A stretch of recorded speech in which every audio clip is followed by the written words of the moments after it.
الغساله ما بتنضفش، تحط فيها الغسيل يطلع هو. عارف المشكله في ايه؟ المشكله ان انا اطلع اعمل لكم الفيديو دوت وبتعب عليه ومونتاج وبتاع وافضل اصور واقول لكم كل بقى يعني تعب السنين وانتم مش بتعملوا لايك وشير. يا عم اعمل لايك وشير، يا عم لله اعمل لايك وشير. وانا عايزك تعمل 3 نسخ رابط بعد اذنك. تعال اقول لك بقى الغساله مش بتنضف ليه. مبدئيا كده اختاري نوع مسحوق كويس تستخدميه. تاني حاجه تنضفي الفلتر. لو مش عارفه تنضفي الفلتر ازاي فانت ممكن تجيبي اي فيديو لتنظيف الفلتر وتنضفيه. طيب ثالثا انا عايزك بس دوره خل كل فتره، يعني كل 15 يوم ولا حاجه تعملي دوره خل. هتعملي دوره الخل ازاي؟ هتصب الخل جوه في الحله وعلى الجلد من كده وتشغلي الغساله دوره كامله. رابع حاجه، لما تيجي تحطي الهدوم في الغساله ما تملاش للاخر، يعني خلي في شبر، خلي في شبر بين الحله من فوق والغسيل عشان الغسيل ياخد راحته.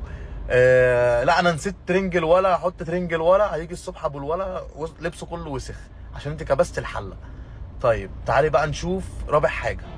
رابع حاجه بقى مش لازم انملى درج المسحوق للاخر، يعني المسحوق دوت مش لازم احط نص كوبايه، نص كوبايه، كوبايه الا ربع، ما املاش البتاع للاخر عشان خاطر يعني كميه المسحوق الزياده بتعمل معاه رغوه عاليه، بتبقى عاليه بتخلي الدنيا مش احسن حاجه.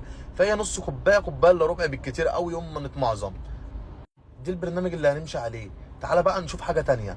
لازم نتابع الغساله لو هي مش بتنضف، اللي هي بتلف يمين وشمال والدنيا معاه وبتعصر حلو وبتغسل حلو، الغساله ماشيه بطبيعتها تمام، يبقى كده هنمشي على البرامج الاولانيه والغساله هتبقى زي الفل.